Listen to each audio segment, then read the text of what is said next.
రేవంత్ అన్న అంటే హరీష్ రావుని ఓడగొట్టుర్రి, సిద్దిపేటలో మొత్తం కేసీఆర్ కుటుంబమే ఉన్నారు, కేసీఆర్ కుటుంబ పరిపాలన నడుస్తున్నది, ఒక్క అవకాశం మాకు ఇవ్వండి అంటున్నాడు అన్న. అంటే అడుక్కుంటున్నాడు, మీకు దండం పెడతా ఒక్కసారి గెలిపిరి ప్లీజ్, ఒక్కసారి మా వాడిని ఎమ్మెల్యే చేయరని చెప్పి రేవంత్ని అడుక్కునే కార్యక్రమం చేస్తున్నాడు.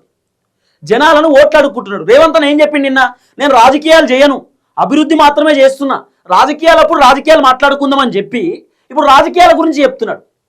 నిన్న ఏమన్నాడు, నేను రఘునందన్ రావుని ఓడగొట్టడానికి శతవిధాల ప్రయత్నం చేసిన, కానీ రఘునందన్ రావుని ఓడగొట్టలేకపోయినా ఎంపీగా, తర్వాత రేపటి రోజు అవసరం అనుకుంటే మళ్ళీ ఓడగొట్టడానికి ప్రయత్నిస్తా, ఎన్నికలు అయిపోయినాయి, ఇప్పుడు కలిసి పని చేస్తాం, కలిసి అభివృద్ధి చేస్తాం, ఇప్పుడు నేను ఇక్కడ రాజకీయాలు మాట్లాడను అని చెప్తూనే హరీష్ రావుని ఓడగొట్టమని చెప్పి రాజకీయాల గురించి మాట్లాడింది అన్న.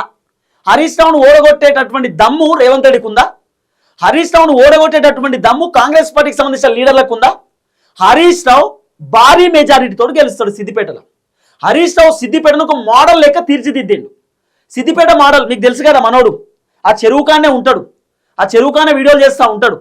ఇగో అంత అద్భుతమైనటువంటి చెరువుని తీర్చిదిద్ది సిద్దిపేటను ఒక అద్భుతం లెక్క తయారు చేసిండు హరీష్ రావు. ఇలా రేవంత్ అన్న మొత్తం మేమే అద్భుతాలు చేస్తాం, ఇలా పామాయిల్ ఫ్యాక్టరీ కూడా 2024 నేను వచ్చిన తర్వాతే కన్స్ట్రక్షన్ జరిగిందని చెప్తున్నాడు. 2022 నుండే స్టార్ట్ అయిందట అది. హరీష్ రావు శంకుస్థాపన చేసిండు, హరీష్ రావు పీరియడ్లోనే, హరీష్ రావు మంత్రిగా ఉన్నప్పుడు 2022లోనే స్టార్ట్ అయింది. రేవంత్ అన్నేమో 2024 అని చెప్పి పచ్చి అబద్ధం చెప్పే కార్యక్రమం చేసిండు. రేవంత్ రెడ్డి అబద్ధాలు వినలేక, రేవంత్ రెడ్డి చెప్తున్నటువంటి ఏదైతే ఏమంటారు ఇక పనికిరానటువంటి మాటలు వినలేక జనాలు వెళ్ళిపోయారు, మా కొద్దీ ముచ్చట అని చెప్పి.